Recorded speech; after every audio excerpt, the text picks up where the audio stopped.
모세가 그의 장인 이드로에게로 돌아가서 그에게 이르되 내가 애굽에 있는 내 형제들에게로 돌아가서 그들이 아직 살아있는지 알아보려 하오니 나로 가게 하소서. 이드로가 모세에게 평안히 가라.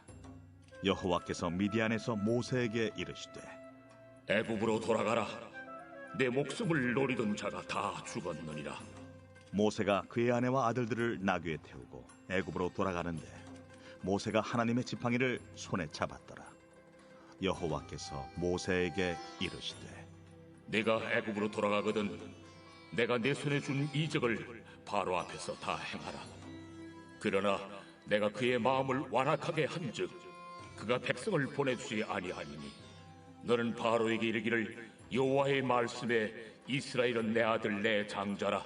내가 네게 이르기를 내 아들을 보내주어 나를 섬기게 하라 하여도 네가 보내주기를 거절하니 내가 내 아들 네 장자를 죽이리라 하셨다 하라. 오늘 우리가 함께 나눌 말씀은요, 소그룹 나눔 세 번째 부분입니다. 세 번째 부분인데요. 출애굽기 4장 18절로부터 23절 말씀이고요. 4월 14일 날 큐티 본문입니다. 어제 본문이었습니다. 오늘 우리가 함께 나누실 말씀의 포커스는 부르심에 순종하는 사람은 하나님이 주신 사명을 따라 떠나야 할 곳을 담대히 떠납니다 라고 정리해 볼 수 있을 것 같습니다. 부르심, 순종, 그리고 사명이라는 키워드를 가지고 우리 오늘 같이 말씀 나누도록 하겠습니다. 우리가 요즘에 계속해서 출애굽기 말씀을 보면서 모세의 생애를 보고 있습니다. 그의 생애는 총 120년을 살았죠. 그 120년을 3등분해서 40년씩 그렇게 나누어서 생각해 볼 수 있습니다. 이것은 사도행전 7장에 스데반이 설교하는 장면을 통해서 우리가 그의 생애를 이렇게 보게 되는데요. 모세는 애굽에서 40년, 그리고 미디안 광야에서 40년을 보냈습니다. 그리고 마지막 출애굽한 백성들을 데리고 광야에서 또 40년을 보내게 되죠. 오늘 본문의 때는 이 중에서 미디안 광야에서 40년을 보낸 후, 즉 모세가 80세가 되었을 때의 이야기라고 보시면 될 것 같습니다. 하나님께서는 모세를 80세의 나이에 부르신 겁니다. 하나님께서 이스라엘을 어떻게 구원하실지를 모세가 80세 된 그 무렵에 이야기를 해 주셨던 것이죠. 그리고 하나님께서 그 계획을 알려주시고 나서 이 계획에 내가 너를 쓰고자 한다. 너는 나를 따라라. 이렇게 말씀을 하시는데 하나님의 계획을 듣고 아멘. 주님께서 큰 계획을 맡겨주셔서 큰 일을 맡겨주셔서 감사합니다. 주님 내가 순종하겠습니다. 이렇게 이야기하면 좋으련만 모세는 정반대의 반응을 보여줍니다. 모세는 하나님의 부르심을 거부합니다. 그가 거부했던 이유 4장 1절에 보면은 잘 기록이 되어져 있는데요. 우리 4장 1절 말씀을 함께 보시겠습니다.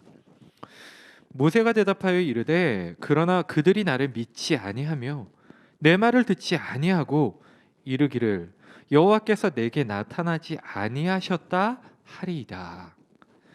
모세는 하나님께서 자신을 보내셨다는 사실을 사람들이 믿어주지 않으면 어떻게 하느냐라고 반문을 합니다.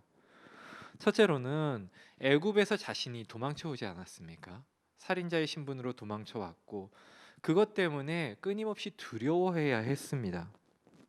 이러한 상황 가운데에서 애굽인이든지 또 이스라엘 사람이든지 누가 자신의 말을 믿어주겠냐는 것이죠.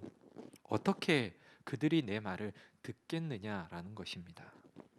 모세의 입장에서 충분히 할 수 있는 이야기입니다. 하나님께서도 이러한 모세의 입장과 처지, 생각을 몰랐던 것이 아닙니다. 그래서 모세에게 하나님께서 함께 하신다라는 사실을 보여줄 수 있는 그러한 증거들을 주십니다.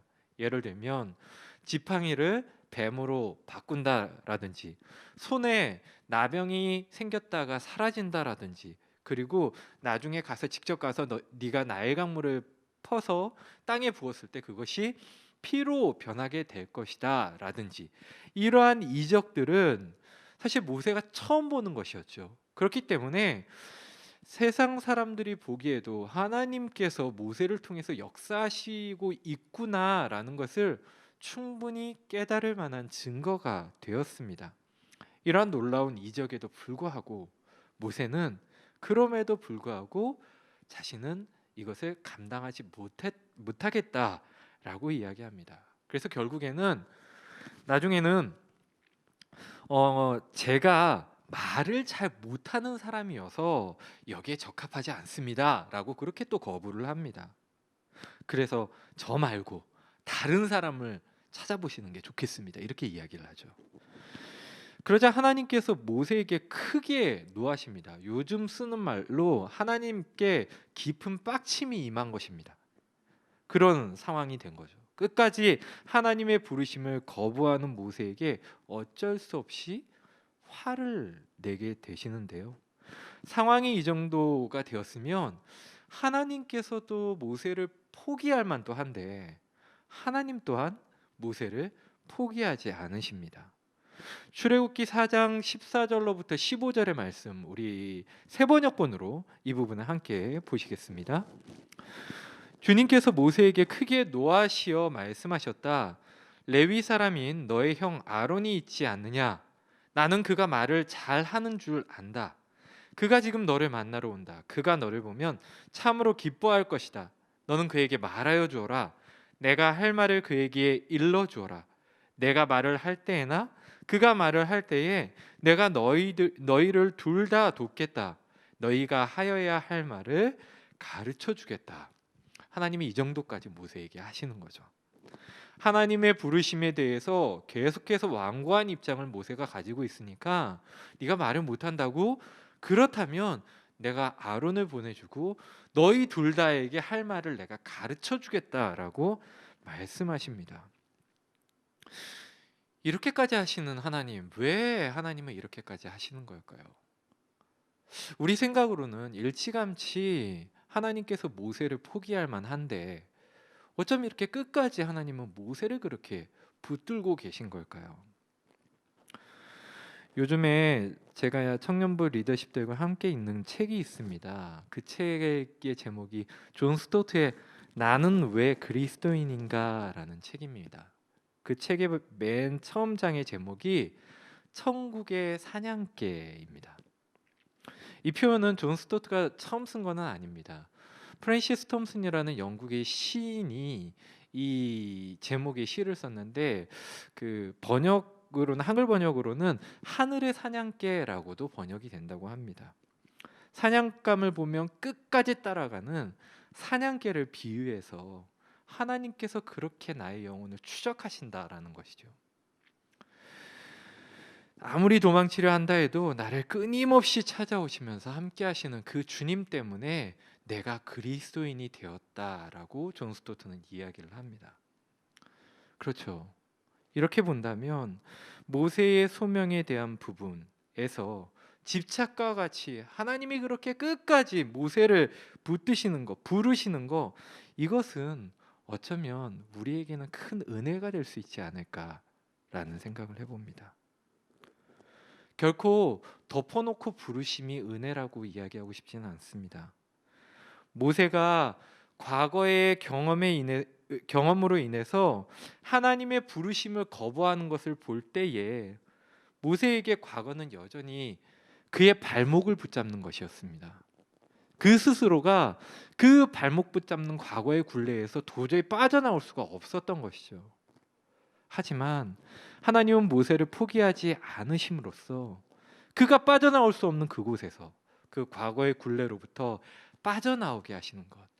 그러니 하나님의 부르심, 모세의 사명이 어떻게 은혜가 아니라고 말할 수 있겠습니까? 이것이 바로 하나님께서 모세를 부르시고 모세 편에서 또한 우리에게도 하나님의 부르심이 은혜로 받아들여질 수 있는 중요한 이유가 될 수 있을 것 같습니다. 이러한 배경을 가지고 오늘 모세의 이야기를 함께 이어가 보도록 하겠습니다. 첫 번째 질문입니다. 첫 번째 질문에 보면 모세는 장인 이드로를 찾아가 어떤 말을 했나요? 애굽으로 돌아가는 모세가 손에 잡은 것은 무엇인가요? 라고 질문하고 있습니다. 우선 제가 18절 말씀 한번 같이 봉독해 보겠습니다. 18절입니다. 모세가 그의 장인 이드로에게로 돌아가서 그에게 이르되 내가 애굽에 있는 내 형제들에게로 돌아가서 그들이 아직 살아있는지 알아보려 하오니 나로 가게 하소서. 이드로가 모세에게 평안히 가라 하니라. 아멘. 모세가 하나님의 부르심을 받은 후에 계속 거부를 하다가 결국에는 하나님의 말씀에 순종하기로 결심을 한 것 같습니다. 그래서 자기가 살던 곳을 떠나기로 하죠. 자신의 장인에게로 가서 자신들이 떠나겠노라, 자녀들이 떠나겠노라. 이드로, 어떻게 보면 모세는 이드로에게 의지하면서 살고 있는 상황이었기 때문에 이드로한테 가서 허락을 받고 인사를 하는 것이 당연한 순서였던 것 같습니다. 그러자 장인 이드로가 평안히 가라고 축복을 해줍니다. 이 부분을 묵상하고 있자니 몇 가지 좀 의아스러운 부분이 있습니다. 우선 모세가 애굽으로 가서 형제들의 안부를 알고자 한다라고 말을 했습니다. 자신의 상황, 자신의 어떤 소명이나 그런 부분들은 왠지 의도적으로 생략했다라는 생각이 살짝 들죠.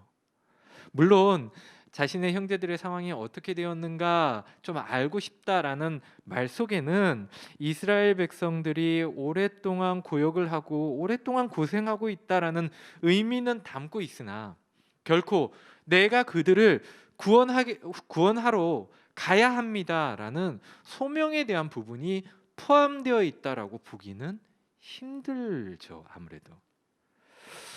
그래서 이것을 모세가 여전히 꺼려하고 있었던 건 아닌가라는 생각을 해보게 됩니다.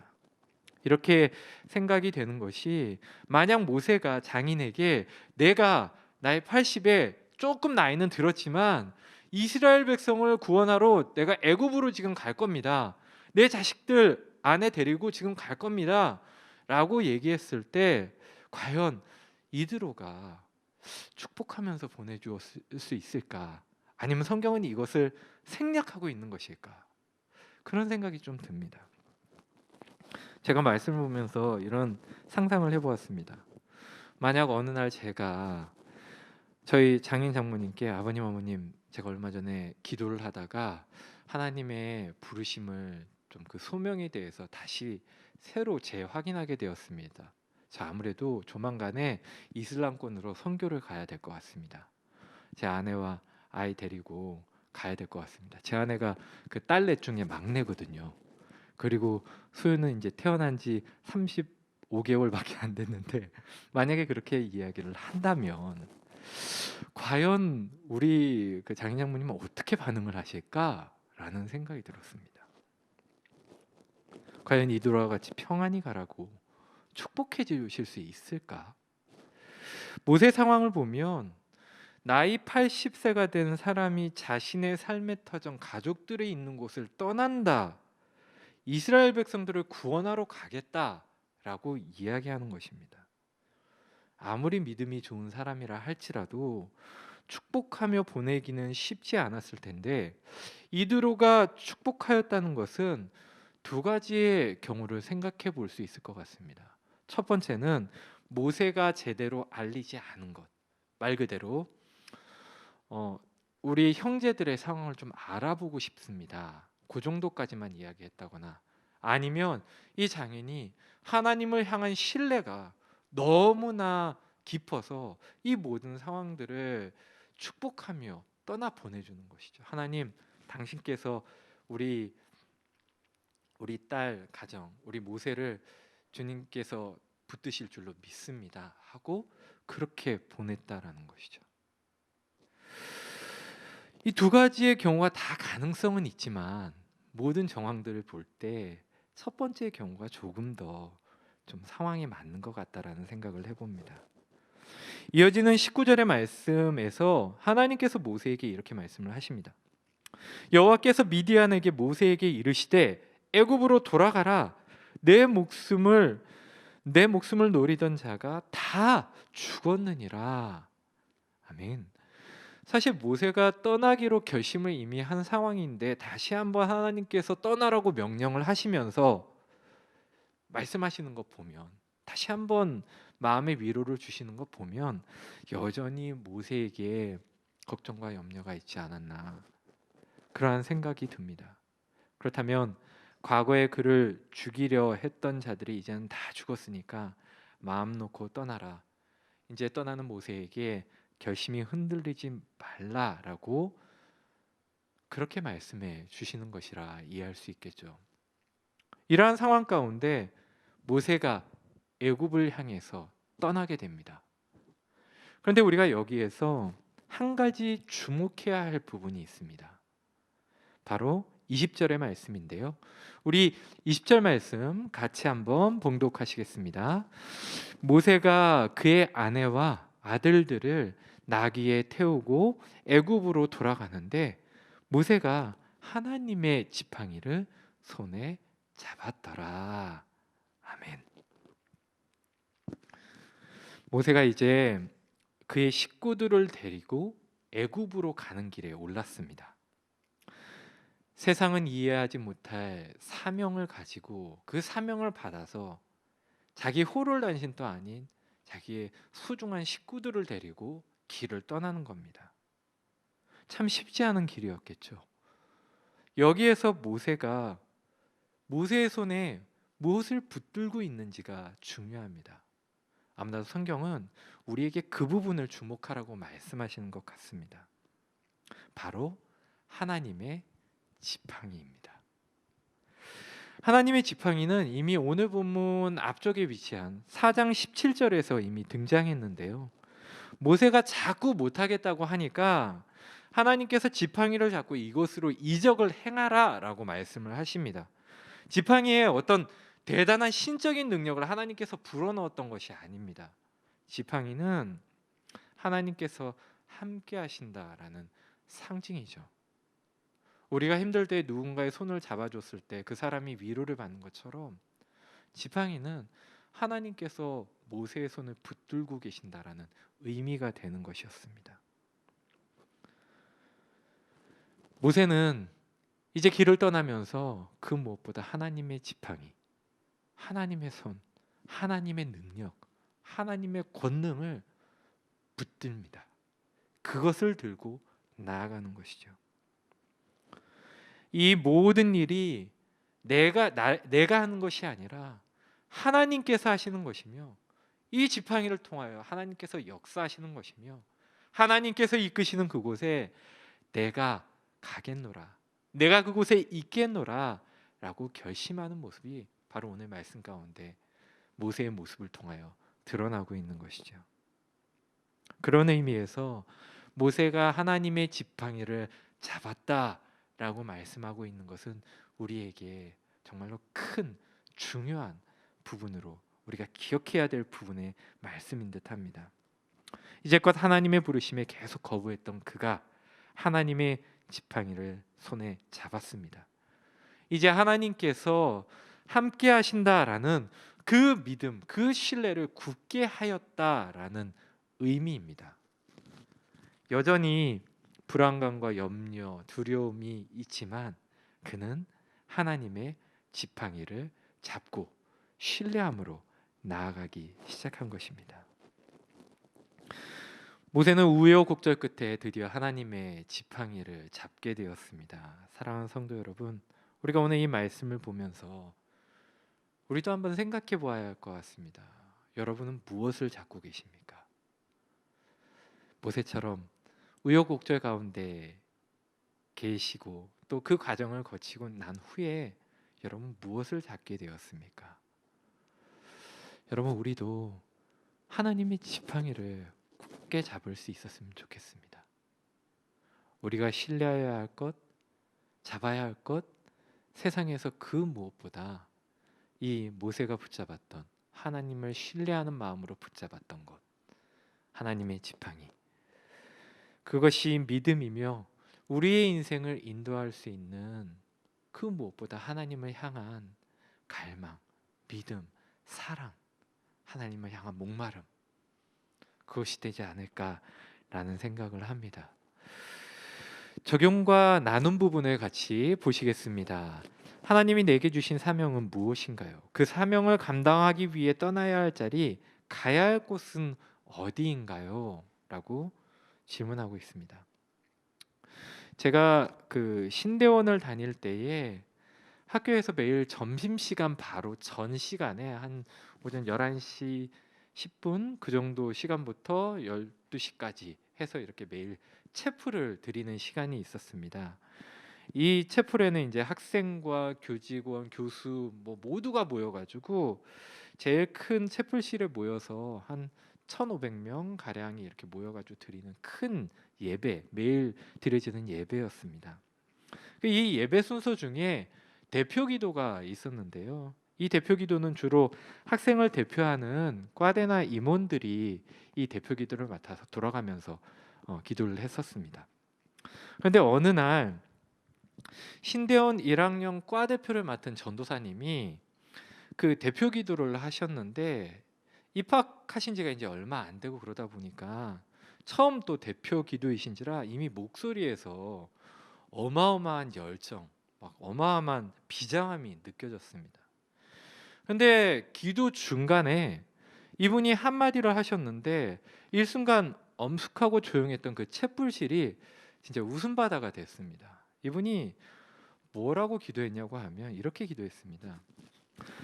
주님, 당신이 원하시면 우리는 나가서 똥이라도 푸겠습니다. 이렇게 기도를 한 거예요. 챗불실에. 여기 별로 안 웃으시는데 우리 그 당시에 너무 그게 너무 비장하게 쭉 기도를 하시다가 갑자기 똥 푸겠다라고 말씀을 하시니까 너무 그 순간 참을 수가 없었던 것 같아요. 이 전도사님의 이 기도, 이 한 문장은 채플 역사상에 저희 채플 역사상에 기억에 남는 한마디가 되었습니다. 명예전당에 올라갈 만한 그런 한마디가 되었는데요. 하나님의 부르심, 사명, 이 그리스도인들에게 되게 중요한 부분이죠. 근데 생각해 보면 정작 중요한 것은 너의 사명이 무엇이냐, 너의 부르심이 무엇이냐, 당신의 사명이 무엇이냐 끊임없이 이야기하지만 엄청나게 큰 것들을 생각하지만 정작 중요한 것은 순종할 수 있느냐입니다. 소명과 사명을 거창한 것으로 생각해서 처음부터 엄청나게 큰 사명에 대해서 생각을 합니다. 하지만 그 큰 사명을 생각하기 전에 정작 실제적인 부분은 아주 작은 것 하나라도 주의 말씀에 순종할 수 있느냐라는 것이죠. 작은 순종들이 모여서 큰 순종이 되고 그러한 순종들이 계속 되는 가운데 결국에는 우리는 어느새 사명자가 되어서 하나님께서 원하시는 길을 가고 있는 나의 모습을 발견하게 될 것입니다. 그러므로 오늘 우리가 생각해야 할 것은 무엇보다 작은 것이라도 내가 주의 말씀에 순종하고 있는가, 순종의 열매를 맺고 있는가를 생각해야 한다라는 것이죠.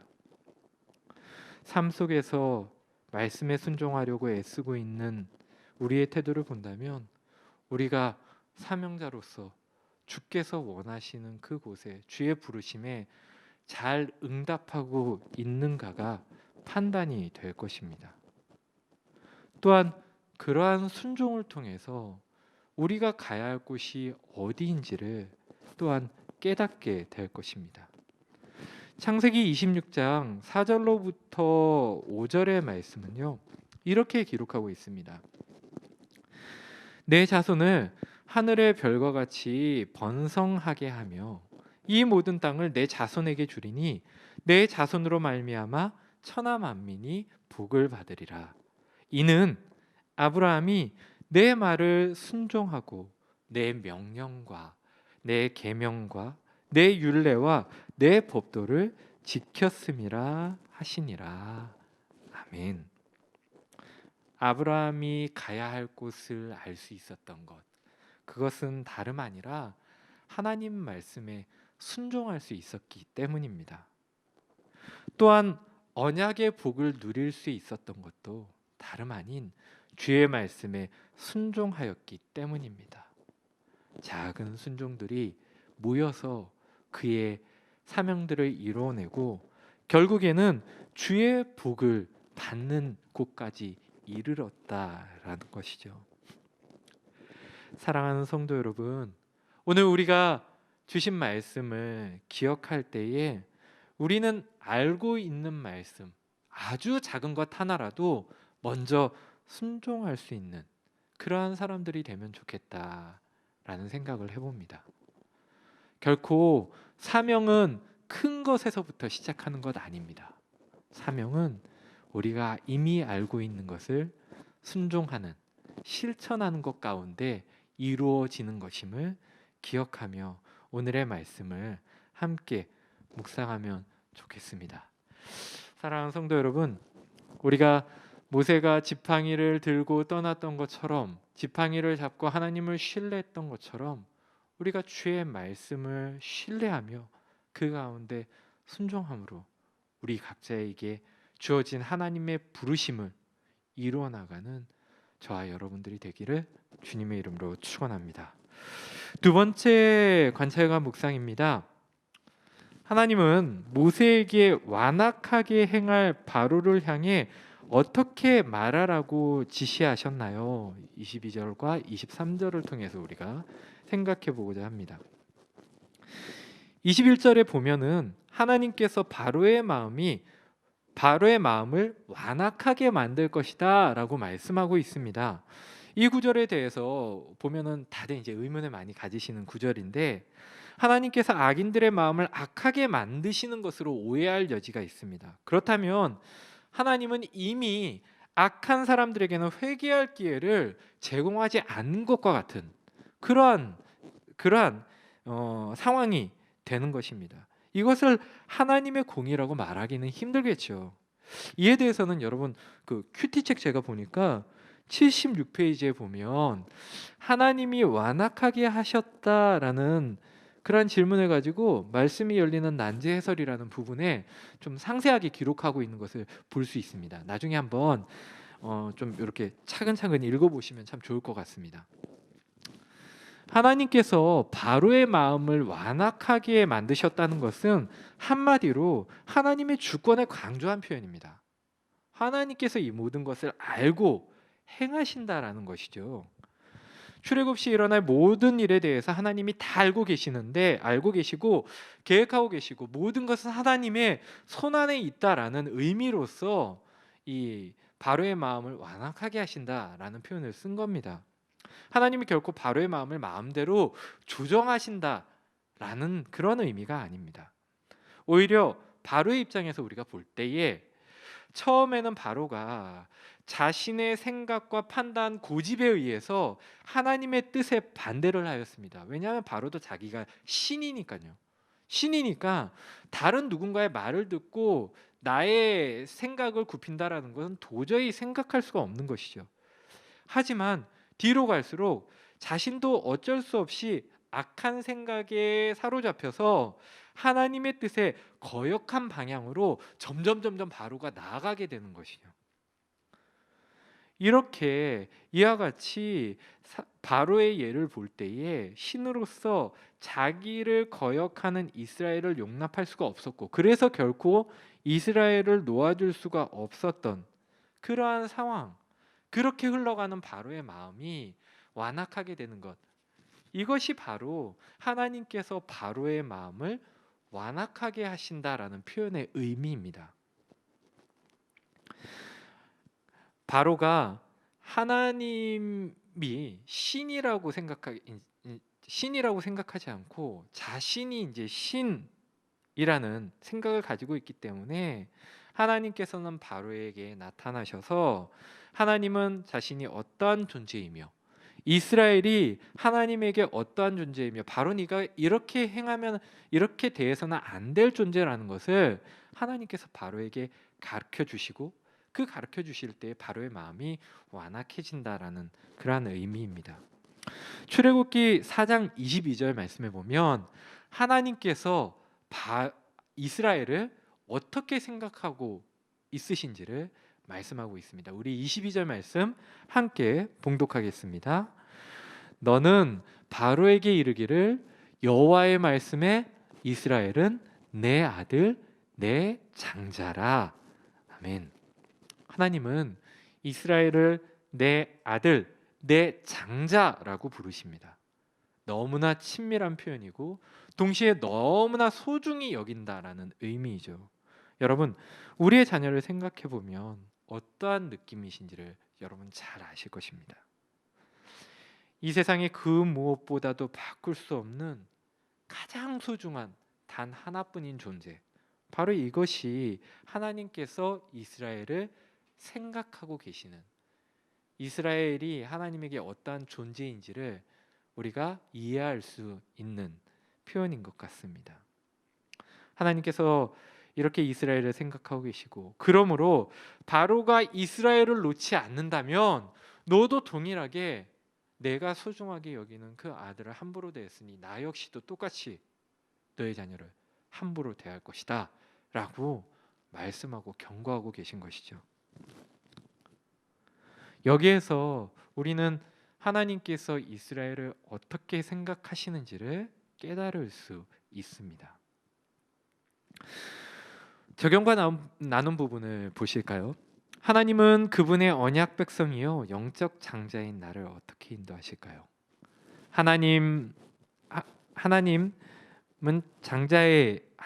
장자의 삶은 어떻게 해야 할까요? 우리가 하나님과 이스라엘이 언약 관계에 있다라는 것을 구약의 말씀을 통해서 볼 수 있습니다.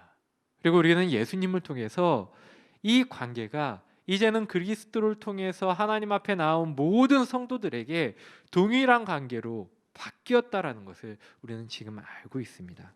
그러므로 오늘 이 말씀을 들을 때에 이 언약의 관계가 하나님께서 이스라엘을 장자로 생각하고 계신 것이 오늘 우리에게도 동일하게 적용되고 있음을 우리는 생각해야 합니다. 우리는 예수 그리스도의 피로 값을 치러 산 그리스도인입니다. 우리의 가치는 예수 그리스도의 피의 가치입니다. 생명의 가치입니다. 그러므로 우리는 예수 그리스도의 예수님의 형제 자매요, 그의 소유가 되며 그의 기업이 된 그러한 자들임을 우리는 알 수 있습니다.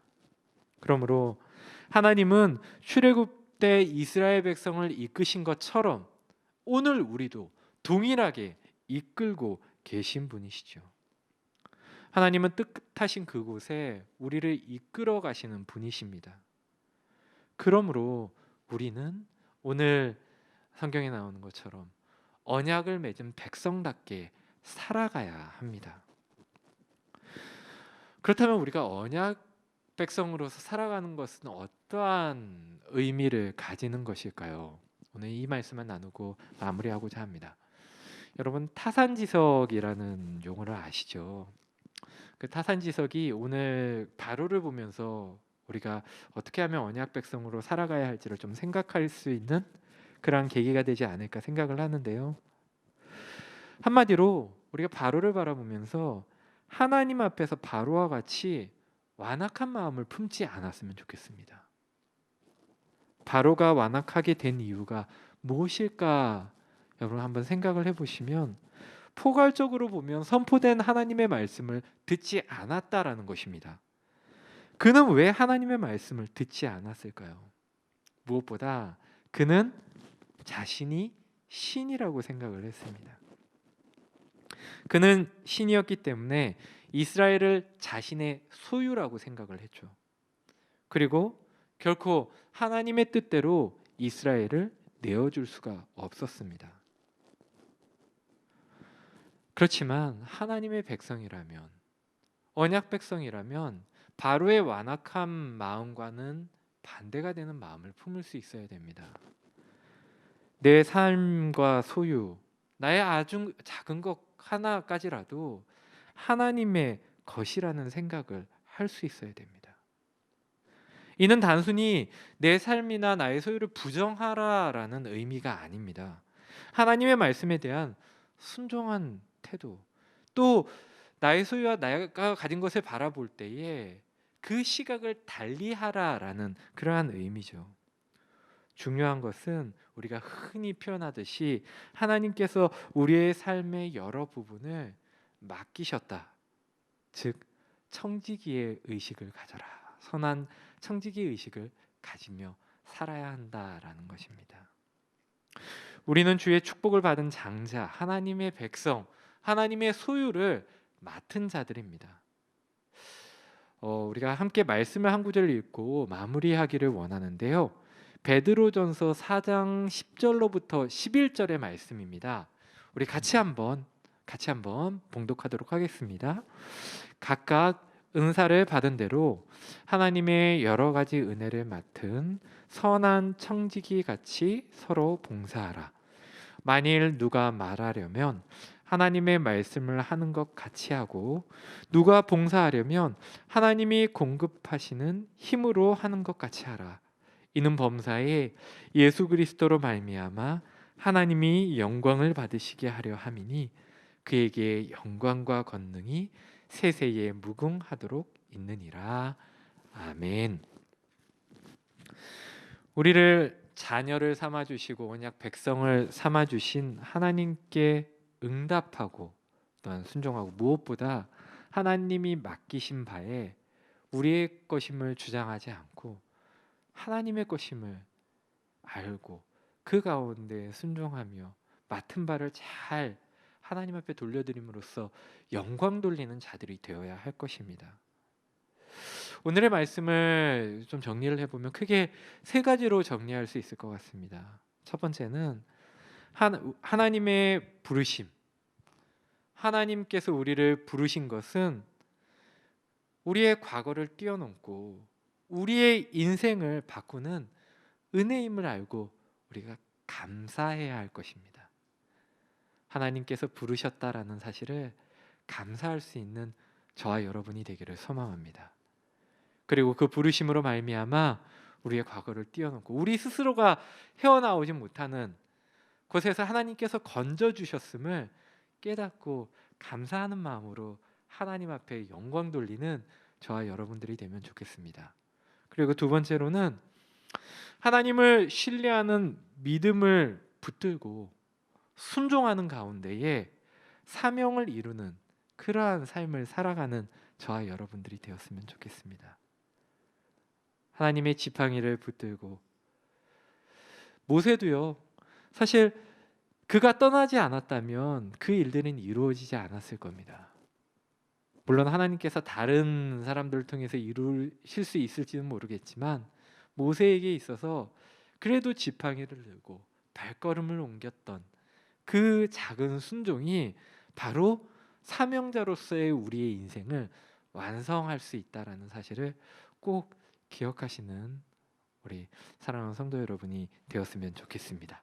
그리고 마지막으로는 언약을 맺은 백성으로서 우리에게 주신 것들, 우리가 맡은 바를 잘 관리하는 또한 선한 청지기, 마음을 완악하게 하지 않고 주께서 우리에게 허락하신 것들을 믿음의 눈으로 바라보고 내가 가진 모든 것들, 맡은 모든 것들을 하나님의 영광을 위해서 살아갈 수 있는 그러한 선한 청지기로서의 삶을 살아가는 우리 사랑하는 성도 여러분 되시기를 주님의 이름으로 축원합니다.